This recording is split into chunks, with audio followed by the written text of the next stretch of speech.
En este viernes noche abrimos una ventana especial en La Picota, aquí en Televisión Extremeña, para hablar de la figura de un insigne filólogo, dialectólogo, lexicográfico y escritor español, Alonso Zamora Vicente, al que en estos días se homenajea en la ciudad de Mérida en esta segunda etapa en la que se está conmemorando precisamente el centenario de su nacimiento. Para hablar de la figura, para glosarla, para hablar también de su obra, tenemos con nosotros al profesor titular de la Universidad de Extremadura y filólogo también, Antonio Viudas Camarasa. ¿Qué tal? Buenas noches, bienvenido, Antonio. Buenas noches.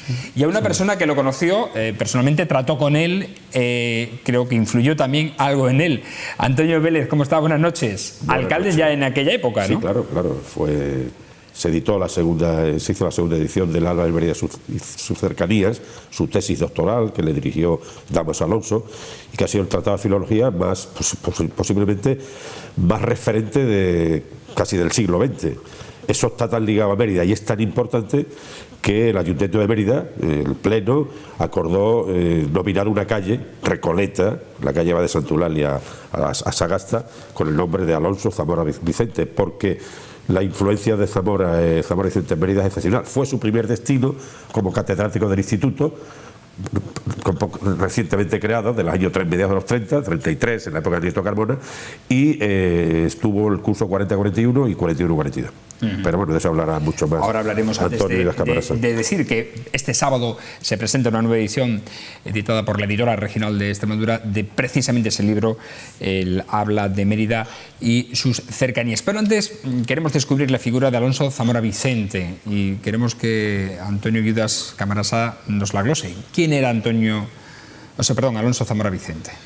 Una persona que nació en una familia de clase media baja con criada en Madrid, vivía en un piso de alquiler, su padre, tenía 5 hermanos, se quedó huérfano de madre con 6 años, eso le marcó toda la vida, y yo creo que a partir de esos 6 años en la orfandad se refugió en los libros y empezó a leer, a ver cine de barrio. Nació, creo que cuando se inauguró el primer metro de Madrid, y nació en la Plaza de la Cebada, donde había un mercado. Hay fotos donde se ven los carros descargando sacos de patatas, gallinas, de todo tipo, y él tenía la casa enfrente de esa Plaza de la Cebada, pero en un barrio madrileño por antonomasia. ¿Cerca del Mercado de Santana? No, el Mercado de Santana. No, cerca de la Plaza Mayor y San Francisco el Grande.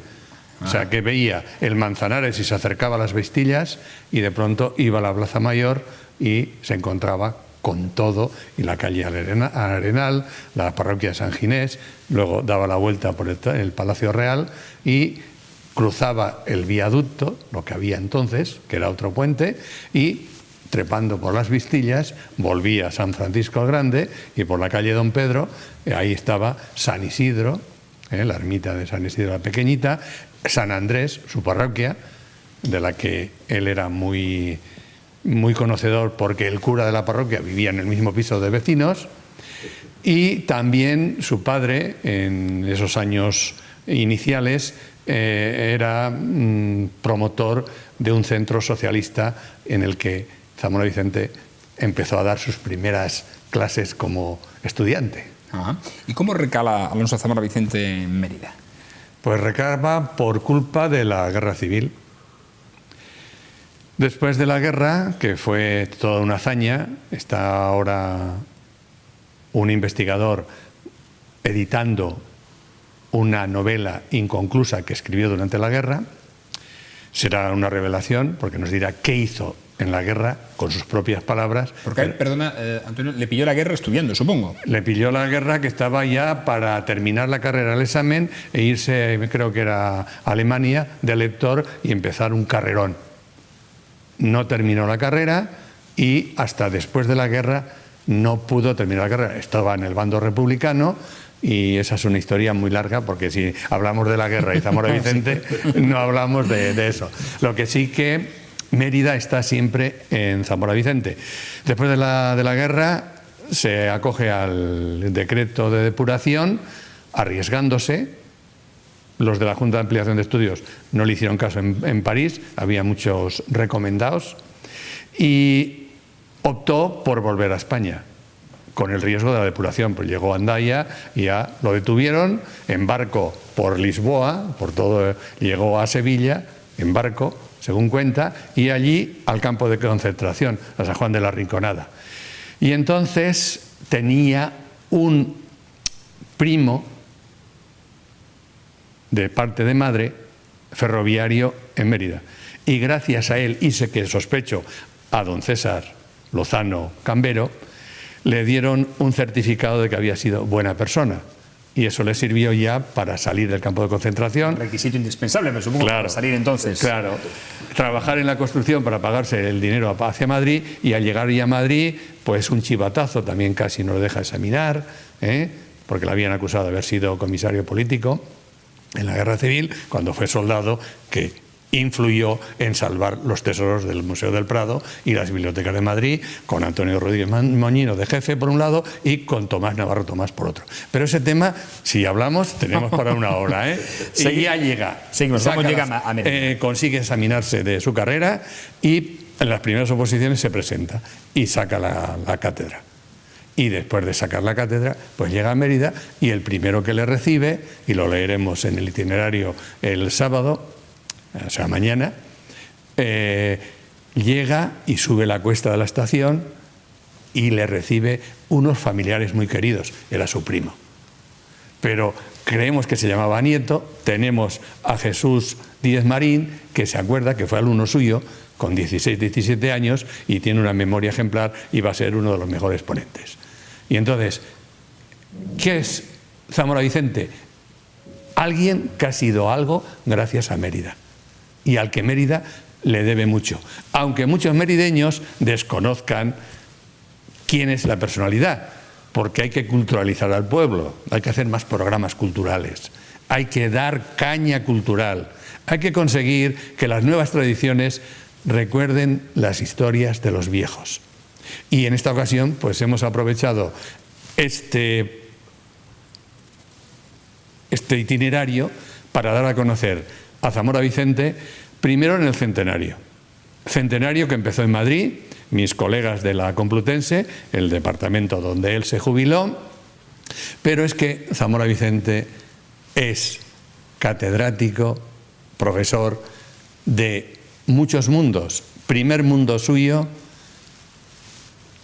Extremadura, instituto. Santiago de Compostela, instituto. Y universidad, ahí consigue la cátedra de la universidad. De Santiago, porque le iba mal para sus pulmones, siempre, ay Antonio, qué mal estoy. Siempre estaba quejándose y... Era un clima demasiado húmedo para sus pulmones. Y entonces buscó Salamanca y lo pusieron en Salamanca. Salamanca estaba muy inquieto porque al ser republicano, pues Salamanca era una ciudad muy provinciana y muy atávica. Y entonces Tobar, hubo la vacante, echó Perón a Amado Alonso del Instituto de Buenos Aires, del Instituto de Filología, y gracias a Tobar, el falangista, y gracias también a la recomendación científica de Ramón Menéndez Pidal, se nos fue 4 años el primer exilio porque no aguantaba la España franquista. Y ahí llegó nueva luz para él, nueva luz porque ahí pues compartió con Borges, con Julio Cortázar, con Daniel Devoto, con Salas, con La Sabor, bueno, con lo mejorcito que tenía. Las letras iberoamericanas. Y totalmente. Y luego ya, pues la unión, cuando ya vuelve a España, pues ¿a quién recomiendan los estados americanos? Que vayan a ver al profesor ese gallego, que era muy bonito, que era muy intelectual. Y entonces ahí es cuando ya visitan en becarios, y entre ellos Vargas Llosa, que llega a Madrid, becado en Madrid, pero se va a Salamanca a ver a Zamora porque sabía dónde estaba el buen vino. Es fundamental. Antonio, además, Antonio Viudas Camarasa ha sido alumno suyo. Pues sí, yo salí del pueblo, como aquel que decía, salí del pueblo, hice la mili, y en la mili pues yo no podía ofrecer a las novias que uno podía tener por el retiro: cásate conmigo, que tengo tractor y vacas en el pueblo. Pues como no las tenía, pues me orienté hacia la universidad, hice la mili en Madrid, y con un pase de estudios, mi primer colegio mayor fue el inmemorial número 1. Curiosamente, por eso ahora me llevo también con los militares de Cáceres, que nos van a ofrecer con Cervantes, soldado y escritor, o escritor y soldado.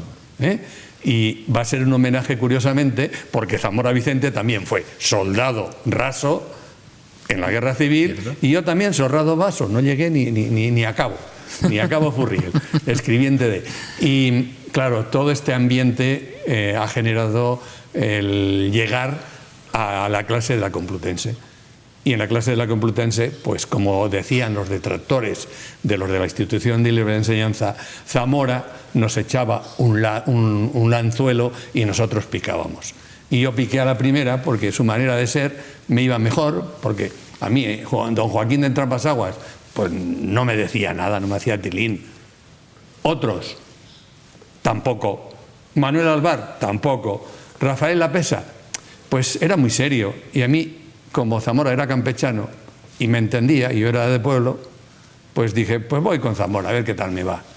Y pues me ha ido bastante bien, porque me ha enseñado a ser libre, a ser trabajador, a dar la cara y trabajar, y recordarme en momentos difíciles: Antonio, lo que queda es lo que uno hace, no lo que a uno le hacen.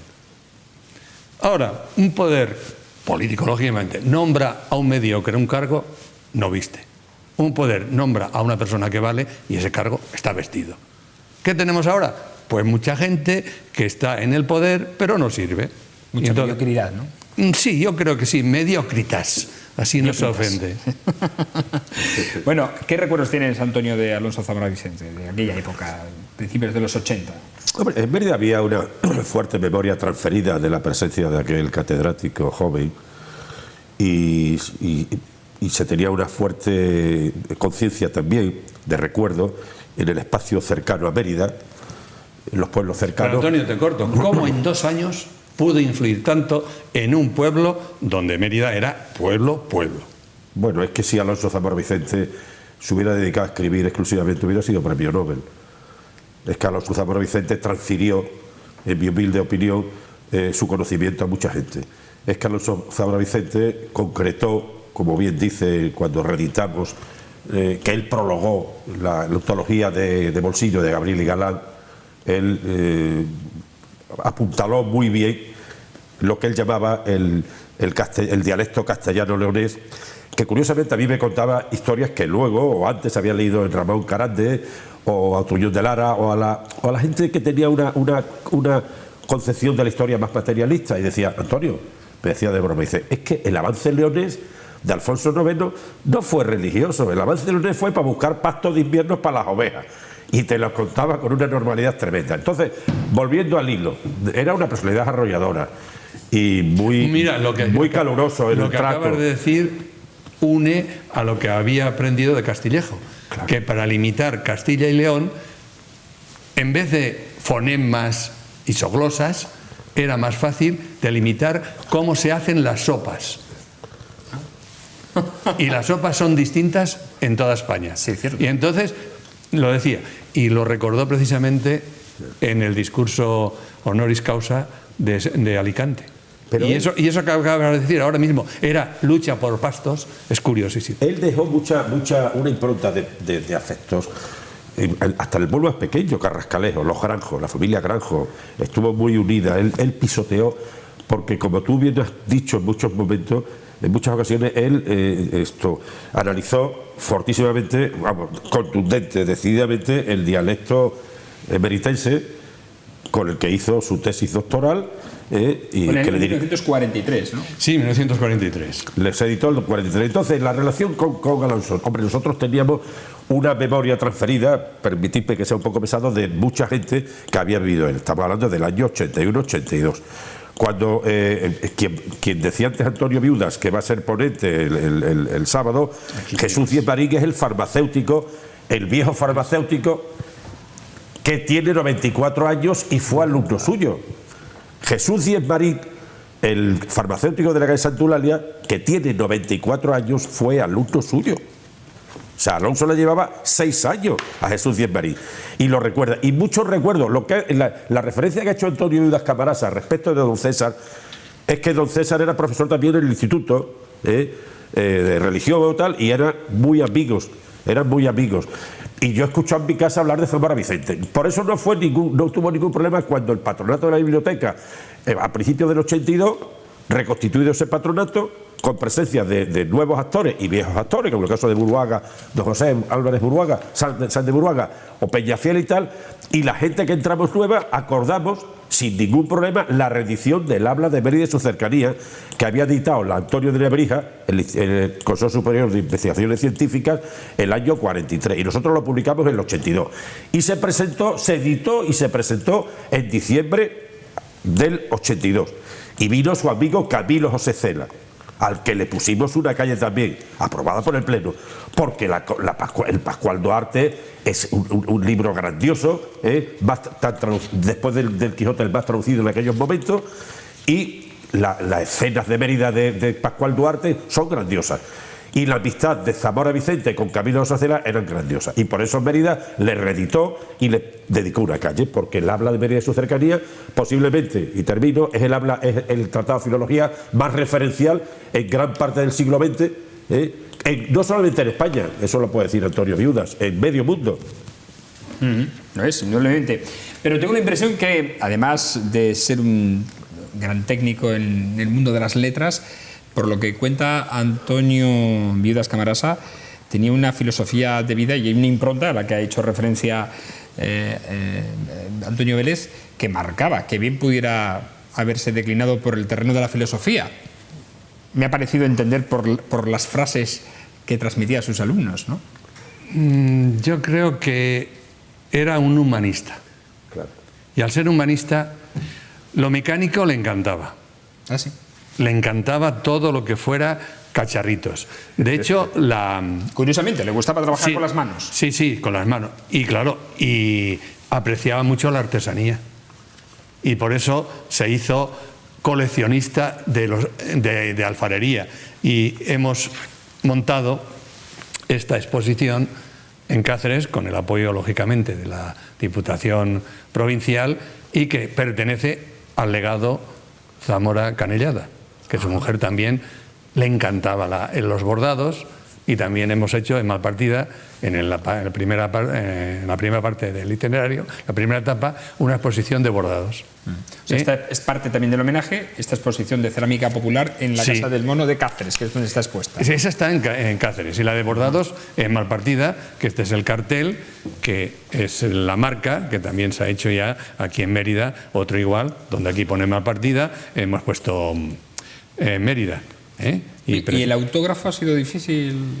Pues esto se consiguió por una foto que Juan Manuel González Martel, gran amigo suyo y colaborador suyo como funcionario, como investigador en la Real Academia de la Lengua Española. Y esta foto se la debemos a él. Nos dijo que estaba perdida en el despacho, y cuando se jubiló, él, cuando se marcha un profesor, ya se marcha una historia, toda una vida. Y él tuvo la habilidad de conseguir esta foto y la ha guardado en su archivo, y nos ha facilitado mucho, porque también es caricaturista Juan Manuel González Martel, y esta firma, pero esta firma también ahora la tenemos en el libro de notas, el libro escolar de Jesús Díez Marín, y es prácticamente la misma. Firma con 24 años, toda la vida, esa A, esa Z, y luego con una personalidad que nos da Alonso, Zamora, dando la Z, y Vicente. Y es curioso, como tiene unos nombres tan comunes, Alonso, Zamora, Ciudad y Vicente, pues mucha bibliografía, pues Zamora Vicente, Vicente Zamora, genera tal, pero haberse hecho un nombre con unos nombres tan comunes, la etiqueta ahora mismo ya, la marca Alonso Zamora ya dice mucho. Ya le pertenece, es una marca, ¿no? Creo que había un jugador del Barcelona que era Zamora. Cierto. Y él fue, hay que decirlo, porque seguramente en la cotidianidad del conocimiento de Antonio Viudas Camarasa se ha pasado. Alonso Zamora Vicente fue secretario perpetuo de la Real Academia Española de la Lengua y él lo sugirió, como Antonio Viudas es académico, como académico honorario de Extremadura. Pero Zamora Vicente fue secretario de la Real Academia Española de la Lengua, secretario perpetuo, 20 años, ¿no? 20 años, sí. Es el que tiene que contar, Vicente, esa pugna con Lázaro Carreter. ¿La pugna que tuvo con Lázaro Carreter o qué pasó ahí con Lázaro Carreter? Pugnas son generaciones. Yo siempre aprendí de los archiveros, sobre todo Antonio Rubio, que al maestro cuchillada.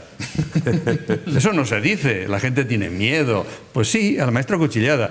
Hay un mecánico, va al aprendiz, aprende y luego en el mismo pueblo crea otro taller y se come la clientela del maestro. Claro. Al maestro cuchillada. Pues en la posguerra, pues la generación de Zamora, con 20 años, hizo la guerra. Pero la generación que tenía 14 años, pues jugaban a la guerra. Cosa bien diferente. Es muy diferente. Un niño juega a la guerra y luego ya pues llegan al mismo sitio y ya empieza la rivalidad. Zamora republicano, Lázaro Alvar y otros, son muchos, o son falangistas o no lo son, estudiantes neutros, o son a favor de Franco o son del Opus. Y entre el Opus, falangistas y religiosos, frailes, que iban a estudiar y luego ya vendían al maestro, pues tuvieron que vivir y sobrevivir. Y entonces había que repartirse un poco el fondo. Y entonces la cuestión científica va por un lado, pero es la miseria y esplendor no de la filología, sino de todas las profesiones. ¿Quién habla mal de un médico? Normalmente otro médico. ¿Quién habla mal de un abogado? Normalmente otro abogado. ¿Quién habla mal de un filólogo? Normalmente otro filólogo. ¿Pero quién habla mal del zapatero? ¿Y los fontaneros? ¿Hay algún fontanero? Yo digo, por favor, quiero un fontanero que hable bien de que han hecho los otros, lo han hecho bien. Todo el mundo pone pegas. Y al final contratas a 7 fontaneros y le digo, y esa es la historia. Y entonces se encuentran con gente joven. ¿Tú te imaginas con 25 años ser catedrático de Granada? Tremendo. O catedrático de tal?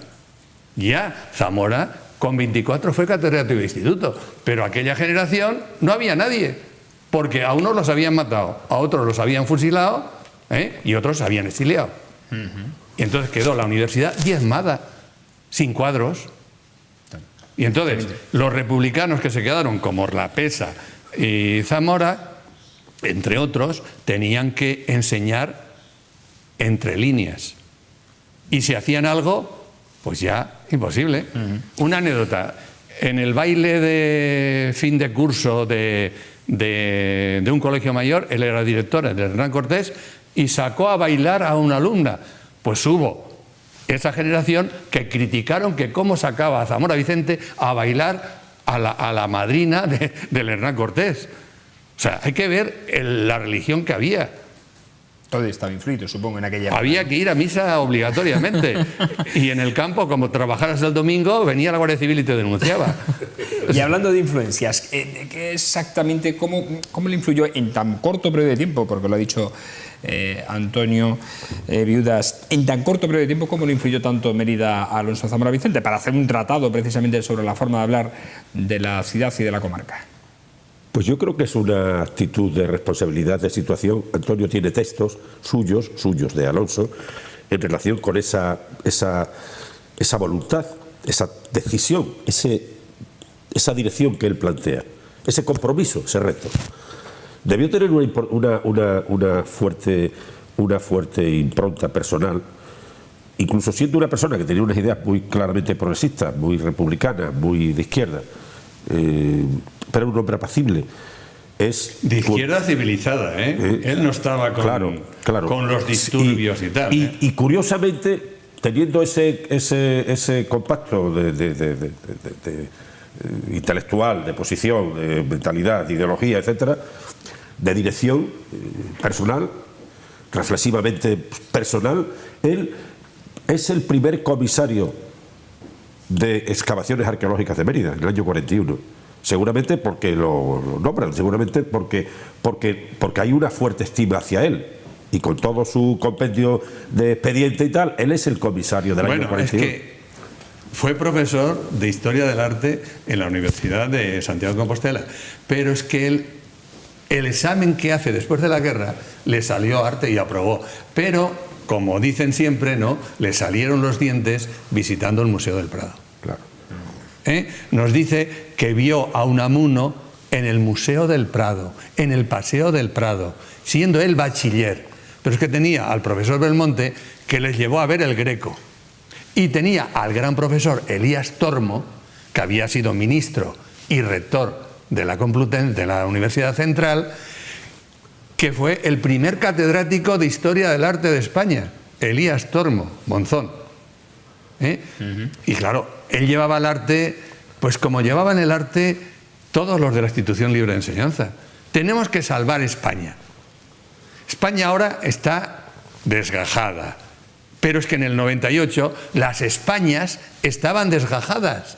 Se nos marchó Cuba, se nos marchó Filipinas. ¿Y qué nos quedó? Marruecos. Ahora mismo, hoy me han mandado un mapa de España, de no sé qué, de felicitar, decir de cómo están las autonomías. Y resulta que uno dice, ni Ceuta ni Melilla está. No entiendo este mapa. Digo, si tú entiendes España hoy, entenderás el mapa. Pero si tú ves que empieza una región y te va con un PowerPoint poniendo, pues yo esta mañana cuando me la han mandado, que me la han mandado de Aragón, porque es una J aragonesa o algo así, y ¿cómo se consigue España hoy? España hoy está rota. Y entonces, esa España rota estaba, las Españas más grandes rotas en el 98. Y entonces esta gente del 98, con el Centro de Estudios Históricos, levantan España. Es que no teníamos nada. Es que perdimos las guerras contra Estados Unidos porque no valíamos. Había una corrupción enorme en el ejército. En Melilla, compraban 4 mantas y solamente a los soldados le daban una. Y eso lo ha denunciado Arturo Barea. Y entonces, ese aglomerado que es España, consigue ser algo con la dicta blanda, con Alfonso XIII, y se reconstruye culturalmente, de la nada. Y ahí está Ortega, está Marañón, está Ramón y Cajal, y Zamora Vicente es el pipiolo, el pequeñito de. Y entonces él, por concepto de España, todo lo que yo he recibido lo puedo hacer. Navarro Tomás no, porque se significó como republicano siendo un mando republicano. Su enemigo Artigas, que le denuncia en plena guerra. Y Zamora en medio, joven. Y entonces dice, ¿y quién se queda? Dámaso Alonso. Dámaso Alonso, que no era muy republicano, pero también tuvo una depuración. Porque Dámaso estaba en Valencia durante la guerra, antes de la guerra. Y participó como intelectual, pero Dámaso tenía las ideas muy claras, era monárquico, por lo que yo veo.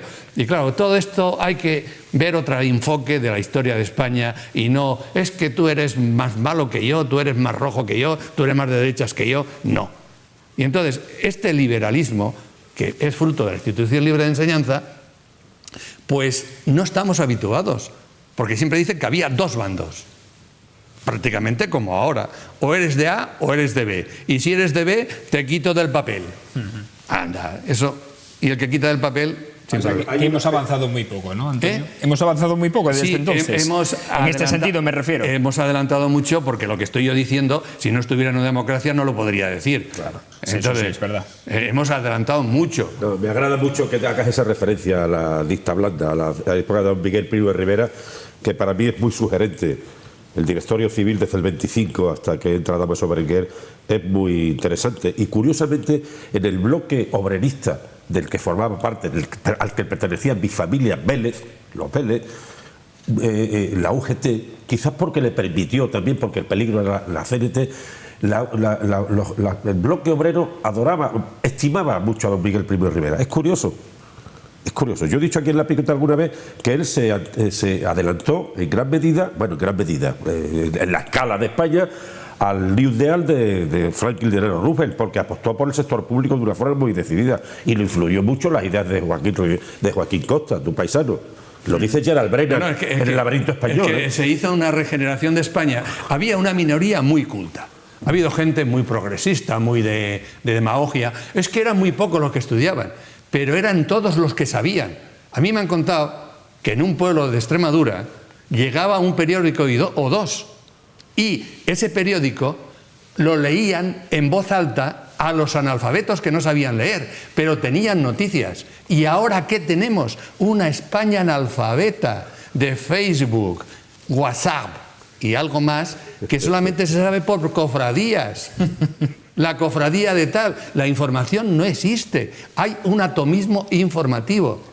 Y entonces, en aquel momento, el pueblo tenía su cultura popular no adulterada. Y los intelectuales, como Ortega y Gasset, en Meditaciones del Quijote, aprecian al pueblo. ¿Y qué tenemos? Un Zamora Vicente que aprecia al pueblo. Claro. Era tan de pueblo, era tan sencillo que hasta los de pueblo le entendían. Puso mingote cuando se murió. Claro. Y entonces, habla una persona con un lenguaje engolado y no se entiende. Hay un aspecto. Y en eso él era muy llano, ¿no? Hay un aspecto que yo se lo he comentado algunas veces. Por ese privilegio que yo pude tener siendo alcalde de la cercanía, en otra medida, evidentemente, no en la medida académica que plantea Antonio y con la medida analítica de una sociedad que me encanta escucharlo porque tiene una entidad como relator y como analista de parte interesada en la medida del progreso que desea. Pero hay cuestiones desde ese punto de vista, digamos, anecdóticos de la personalidad de Zamora. A mí me sorprendió enormemente la profunda amistad que tenía con Cela, pero el respeto que le tenía Camilo José Cela a Zamora Vicente. Era un binomio. Cela en el fondo era un gran tímido y toda su putada, todas sus salidas, todas sus actitudes agresivas era una impostura de salida, un escape. Cela era un gran tímido, lo traté muchísimas veces, muchísimas horas, cientos de horas. Y la veneración que le tenía Cela a Zamora era increíble. Era como un hermano mayor, como una especie de referente tutor excepcional. Tendrá más datos Antonio para explicar la razón, pero yo en el aspecto particular, cuando se les pusieron la calle a ambos, salimos con la banda del ayuntamiento, con la vara de alcaldía, tal, con la Cela, con todo. Bueno, hay unas fotos solemnísimas al respecto, y en mitad de la Santulalia a mí me flanqueaban Zamora, Alonso Zamora y Camilo José Cela. Y en mitad de la Santulalia, unas señoras en plan, de broma y tal, con la banda de música atacando un paso doble, cogió Cela a una señora y se puso a bailar. Y dijo Zamora, este Camilo no tiene arreglo. Y el otro se lo aceptó absolutamente sin ningún. Y había esa relación entre ambos era muy curiosa. De los actos de conmemoración del centenario de Alonso Zamora Vicente que se están realizando en Mérida, esta tarde a las 8:30 se ha inaugurado precisamente con una exposición de Cervantes Soldado a la que ha hecho referencia Antonio Viudas en la Biblioteca Pública Municipal Juan Pablo Forner, pero nos vamos a quedar con el acto de mañana. ¿Qué va a haber mañana? Porque hay además un acto central, por decirlo de alguna forma, una sesión técnica en la UNED, ¿no? Toda la actividad que estamos haciendo en Mérida se debe al empeño de Antonio Vélez. Tenía que venir a Mérida. Yo, como he hecho el itinerario en plan solidario, he conseguido que 38 ponentes no cobren nada, se hayan pagado el hotel y solamente les hemos dado un pincho de patatera que costó 8 euros, me parece, y hemos quedado extraordinariamente bien, pero las voluntades que ha habido han sido enormes. Y claro, yo no tenía fuerzas para traer este itinerario a Mérida. Si no es por Vélez, por Antonio, esto no se puede hacer. Pero es que ahora me convenció, y me convenció de tal forma que desde el primer momento que empieza el itinerario, la etapa 2 de este itinerario artístico-literario, que curiosamente no teníamos exposición y hemos hecho una exposición también solidaria gracias al señor Osorio y al CEFOT de Cáceres y al coronel. Hemos tenido libros. No podíamos traer los libros de la biblioteca de Zamora Vicente porque había que asegurarlos. Pero resulta que Magdalena Ortiz tenía también unos libros de exposición de Cervantes. Una maravilla que le están montando perfectamente para que inaugurarla esta misma noche, el viernes, ¿no? Y todo es Mérida. Mérida por la noche, uniéndose también a unas esculturas de Juan de Ábalos, también compañero de academia de Zamora Vicente. Todo unido. Y Mérida, con el habla de Mérida, la editora regional, el regalo que ha hecho de la segunda edición, que el director de la editora regional, Eduardo Moga, me pidió que hiciera yo el prólogo, y lo he hecho con mucho cariño, y ver este libro en la colección Rescate, porque había que rescatar a Zamora Vicente. Es una lástima que tengamos que rescatar a los grandes maestros, porque ha habido un olvido, pero Mérida nunca puede olvidar a Zamora Vicente. Y Mérida estará en la primera sesión. En la segunda sesión, mesa redonda, Mérida y María Josefa Canellada, que era novia de Zamora Vicente y que venía en tren a ver a su novio. El tema sería, con aquellas restricciones, ¿dónde dormiría doña María Josefa? Y él mismo se da cuenta que cambian los tiempos. Y luego ya la Mérida, con mi idea obsesiva del itinerario. A esto vamos, el itinerario. Y haremos un itinerario fabuloso. Ya tengo 9 de los 10 textos que se van a leer. Empezaremos en el instituto donde dio clase Zamora Vicente, que son unas ruinas reedificadas, el centro de la UNED. Allí hablaremos de su instituto, un texto y Mérida. Pasaremos por la calle por la calle Camilo José Cela. No haremos referencia a Cela allí, seguiremos con Mérida de Zamora Vicente.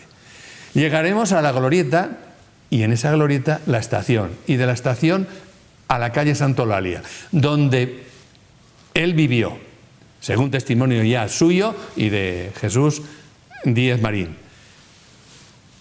La calle Santolalia y en la villa, el centro de, ¿cómo se llama? La escultura de Juan de Ábalos. La Puerta de la Villa.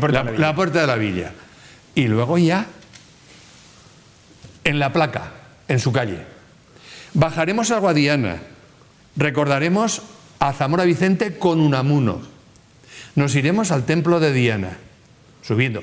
Y también recordaremos su discurso de honor de ingreso en la Academia de Extremadura en el conventual santiaguista. Todo con textos de Zamora sobre Mérida. Ya está bien, ya llevamos 8 o 9 folios. Sí. El templo de Diana, allí sí que recordaremos a María Josefa y Cela en un texto suyo. Y terminaremos en el Teatro Romano. Y allí recordaremos a los del exilio interior de España. Blas de Otero, Buero Vallejo, Julio Caro Baroja, Camilo José Cela y algún otro. Sí, ya, yo creo que están casi todos, y si no, en el itinerario, que vamos a colgar en la página web también, se sabrá. Y ahora está el 10º, que cuando llegue esta noche a casa lo prepararé, porque es viernes y me falta uno. Tal vez será algo relacionado con el discurso de Alicante, que fue su testamento político, animando a los jóvenes a reconstruir España. Esa España que en el mapa que me ha mandado hoy se está unida. Unidos seremos españoles, divididos seremos muchas naciones. Yo opto por ser una España plural, inteligente, trabajadora, no corrupta y llena de ilusiones y regeneracionismo de la juventud. Porque los viejecitos, como yo, moriremos, pero la gente joven tiene que bregar por un sueldo digno y por una cultura digna. Qué buen testamento político, ¿no? Bueno, ha sido todo un placer escuchar a Antonio Vidas Camarasa. Se clausura, por cierto, en el Museo Nacional de Arte Romano, ¿no? Lógicamente es artístico y no podía pasar. La modernidad, Moneo.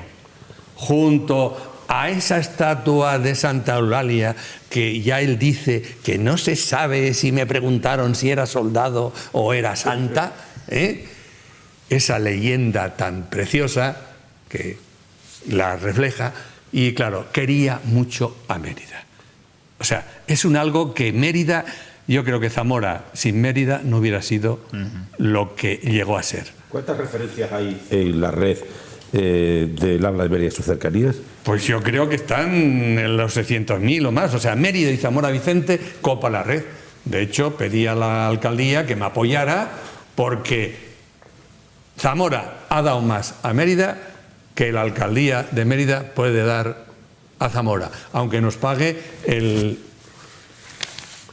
folleto que nos va a hacer gratuitamente, espero con esta misma calidad que ha hecho la Diputación de Cáceres para la exposición, porque es lo que queda, con depósito legal.